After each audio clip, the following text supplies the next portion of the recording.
Raywat Deonandan starts us off this Tuesday afternoon on 680 CJOB from the University of Ottawa. Good afternoon, and thank you for joining us. Good afternoon. 184 new cases in our province, 144 infections in Winnipeg, provincial test positivity rate of 7.5%. They won't divulge the Winnipeg test positivity rate until tomorrow.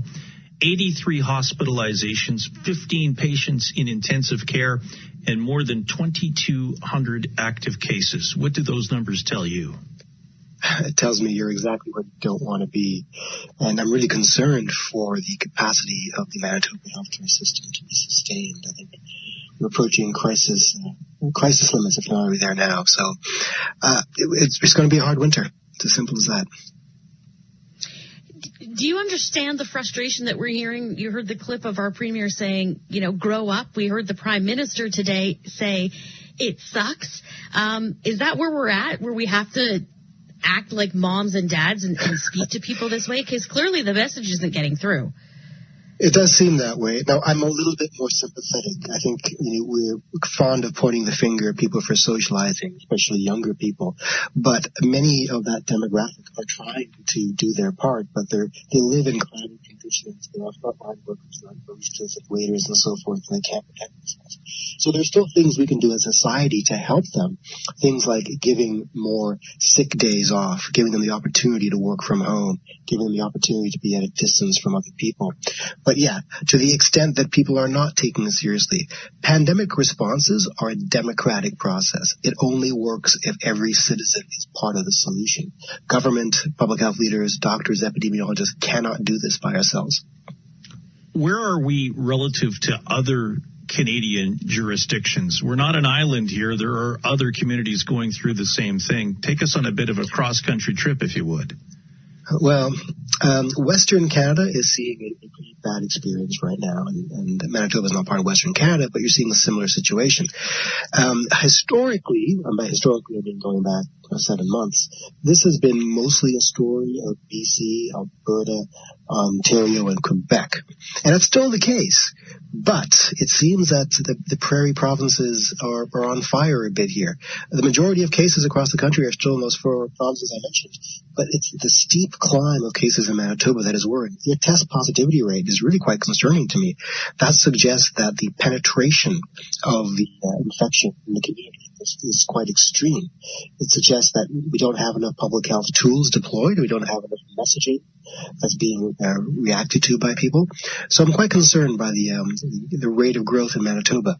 Now, you have the advantage of a very large province with a potentially sparse distribution. You have clusters of urbanization, which is a weak point, but you have the opportunity to be less dense. So you have a better chance of controlling it than, say, Quebec, which is a lot more cases and a lot more urbanization. But things have to get done pretty soon. With us is Raywat Deonandan, an epidemiologist at the University of Ottawa. I want to drill down on that test positivity across the province today. We're told it's 7.5%. Yesterday in Winnipeg, it was 8.3%. As Richard mentioned, they won't tell us what it is today, saying that they wanted to give our top doctor an opportunity to provide context if he's going to give that number. And you talked about penetration, and I'm not sure people really get it. So can you give us some context on what those test positivity numbers really mean in a simple, understandable way? Sure. So some people say that your cases are increasing because you're doing more testing. And that's true to a certain extent. But if the proportion of tests coming back positive keeps on going up, regardless of how much testing you're doing, this is not a case of more testing. This is a case of more cases. That's the first thing. Second of all, is there are 2 reasons that test positivity rate increases. One of them is we're not testing enough.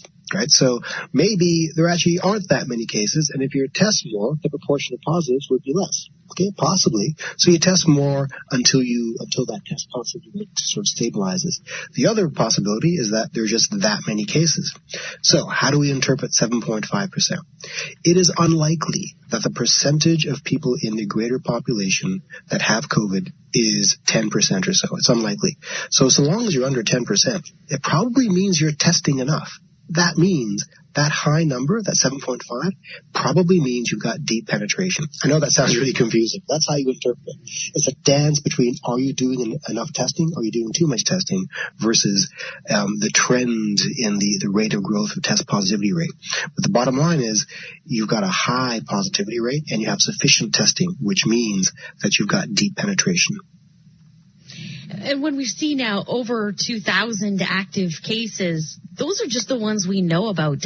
What does that mean for the community at large? You're not just trying to avoid those 23-ish hundred people, are we? No, exactly right. So there's usually a multiplier we apply, and that multiplier varies depending upon where we are in the pandemic and how much testing you're doing locally, anywhere from 5 to 20. Multiply that number by anywhere from 5 to 20 to get the actual number of people walking around with the disease. Now, that number of people aren't necessarily infectious, but most probably are. And so it's more common than you think, which means we cannot put our guard down. The thing about this disease, though, one of the good things is that it spreads in a punctuated, explosive fashion via super spreader events. Not everybody has an equal probability of passing it on, right? So given that, we know how to control it. We just take those opportunities for super spreading off the table. These include bars, nightclubs, cinemas, gyms, churches, restaurants, parties, wedding banquets, etc. If those are off the table, you've got a good chance of preventing spread. Well, we'll cross our fingers that the next time we chat that we're headed in a bit of a downward trajectory. Always appreciate your time and your insight. Raywat Deonandan joining us from the University of Ottawa. He is our house epidemiologist here.